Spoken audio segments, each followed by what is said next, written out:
All right, it's a new season hype. We're about 20 minutes away in real time from the new season. Very, very exciting. We're gonna quickly talk about all the cards right before they come out. Give them a rating of 1 out of 5. Let me see. Does this work? It kind of works. We'll adjust this. We'll adjust this. But essentially, for the 1 out of 5s, 5 out of 5 is going to be something that is meta defining. 4 out of 5 is something that is quite powerful. So basically just pretty much good in just about any deck and also has some really strong decks around it. A tier card. 3 out of 5 is like a B tier card. It needs a lot of support, but it can be in a really strong deck and it could be a good glue card to a strong deck, but it's only good because of these support cards. 2 out of 5 is meta dependent. A card that can be good in certain metas, but some metas it really sucks and you basically never want to use it. 1 out of 5 is bad or useless. Basically, you never want to run into a deck. Otherwise, you're a silly boy. Otherwise, you're a silly boy if you run into a deck. Essentially what we're saying. So, first we're going to start with Daken. Daken is the Season Pass card. You can get it by paying $10 US or whatever your currency is for him. He's a 3/4 with on reveal, add the Muramasa Shard to your hand. Muramasa Shard is a 1 energy, 1 power. As well as a discard or destroy double Daken's power. Essentially what you want to do, you want to play Daken, you can discard the shard, make it 3/8. Very exciting. There's a lot of cool things that this card can do. You can get multiple shards, so you can double his power a bunch of times. You know, you could use Moon Girl, Wong, Odin, all these different ways to add multiple shards to your hand. Always something that's possible. You can increase its power so that when you double it, it gets bigger, just like Black Panther. So you can run it with things like Okoye, things like Nakia to get it stronger. And the cool thing about the Muramasa Shard is that you don't just have to discard it. You can destroy it. So it could be good in a destroy package where you just want something else to go down to maybe get eaten by your Carnage, or you just want something else to go down to get eaten by your Venom. But then you're also gaining additional power by doubling Daken's power throughout. So just another kind of mid-range tool to add to these kind of proper destroy decks. I really like Daken. I think that Daken is just super solid. I think that he's going to be seen and tested out in a lot of discard cards. I think he has some really cool things with Collector that is very interesting. So like I think that the idea of using him with Collector and like a Collector deck that can then like discard a bunch of cards for Morbius is something I want to try with him. That'll be really, really interesting. The fact that he's flexible and can go in discard packages and destroy packages, I think is super awesome. And I hope they do more cards like that. Same way that Wolverine, which I believe in their lore, I think Daken is Wolverine's son. So it's kind of interesting that Daken and Wolverine are the 2 cards in the whole game that can get discarded or destroyed. I think that that's like super interesting what they've done with that. So, yeah, really happy with the card. I think that it is pretty much on the power level to be a 4 out of 5 card. So 4 out of 5 card is just like a super powerful card that's like basically A tier. But I think that because it literally needs support in ways to discard and destroy it, you have to call it a 3 out of 5 card. So 3 out of 5 card is a card that's just really solid, but it's very dependent on all these other support cards, and by itself it just can't work. So you wouldn't see Daken in, say, a good card style deck that's just throwing the best cards in there because it needs to fit into one of these archetypes. So just one of the best 3 out of 5 cards. If you're looking to buy the season pass, I think that it's definitely worth it just for Daken. Just a really fun, cool card. Things that double are really, really cool. Marvel Snap. Also, I will eventually make a deck where I'm just trying to double Daken's power as much as possible, get him to like thousands of power. So I think that any card like that, I mean, I don't know, it's very exciting for me. Lady Deathstrike, 5 energy, 3 power. On reveal, destroy each card here with less power than this.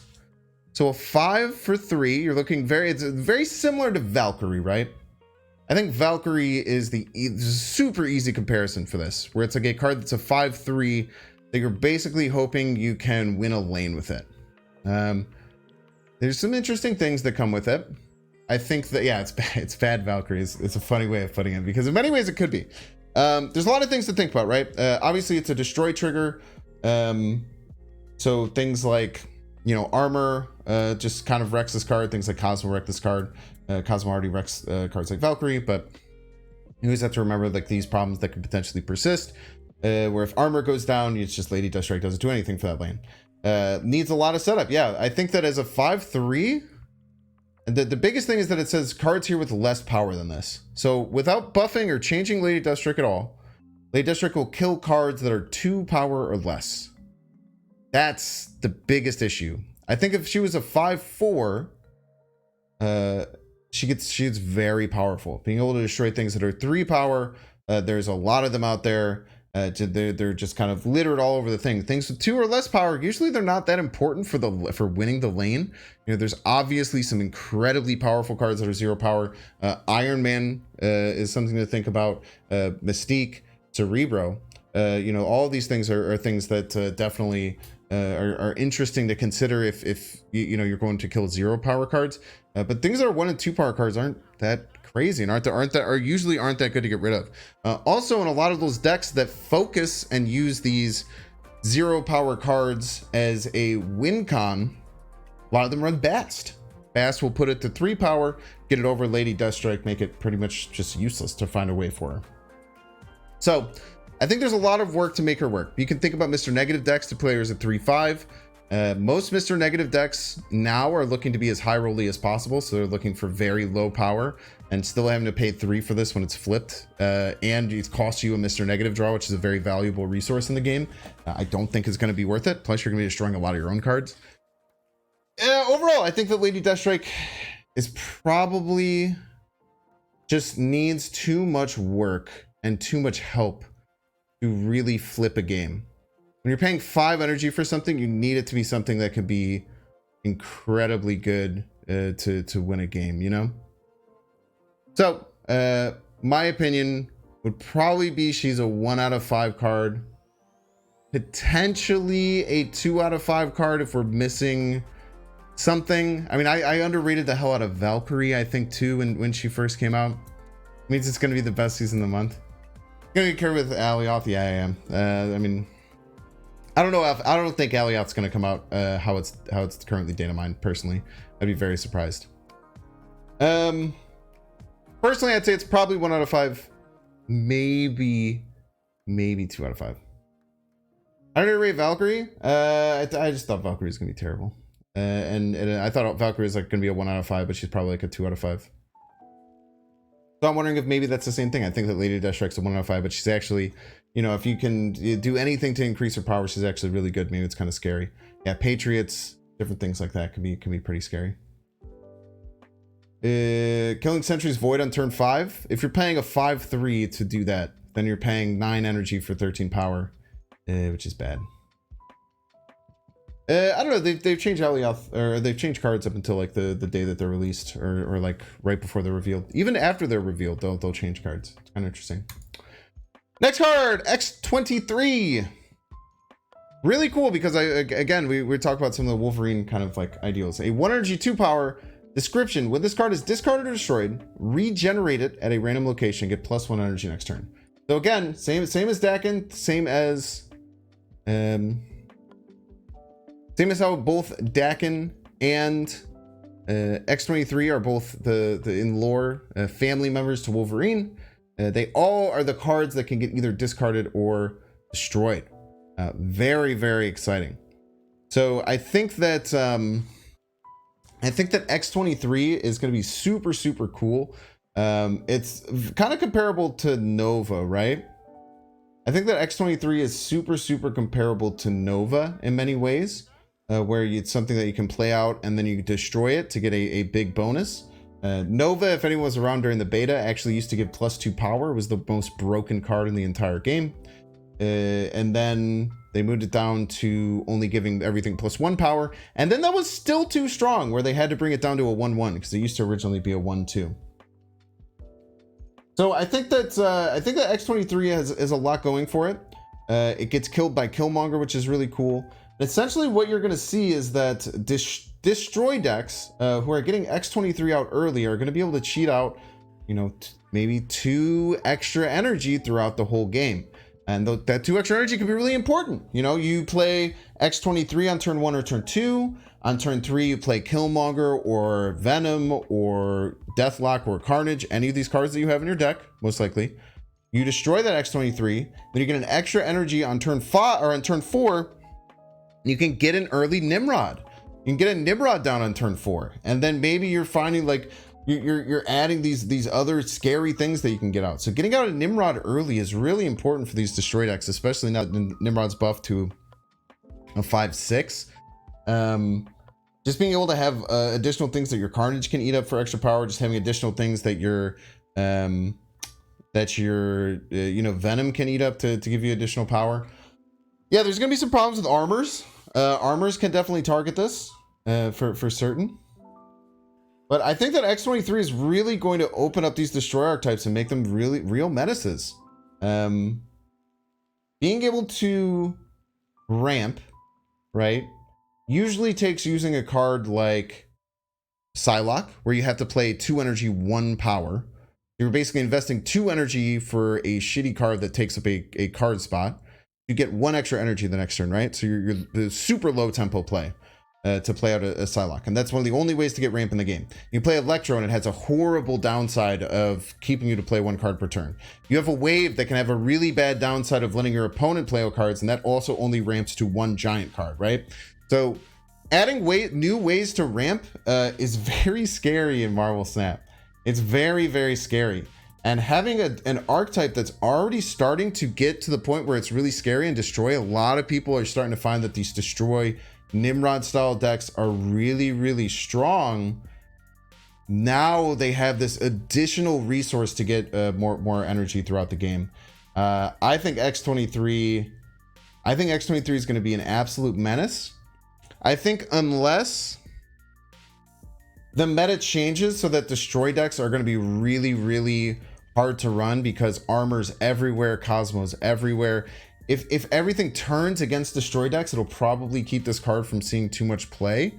But that's essentially a meta-defining card at that point, right? So I think that the only way that this won't be insane and in probably a top 3 deck in the game is if the entire meta shifts to the prevent it, which at its core makes it, in my opinion, a meta preventing or a meta defining card. And yeah, and all I've talked about is the destroy synergies, and there's also really cool discard synergies that can come with this too. Being able to get things. So I would call this a 5 out of 5 card. I do think that if X-23 comes out as this exact thing, I think it's gonna pop destroy decks over the limit and just make them really strong. So I'm really excited for X-23. I think it's gonna really change the game. And then last but not least, we have the Silver Samurai, a 4 energy 5 power that says on reveal, each player discards the lowest power card from their hand. Each player discards the lowest power card.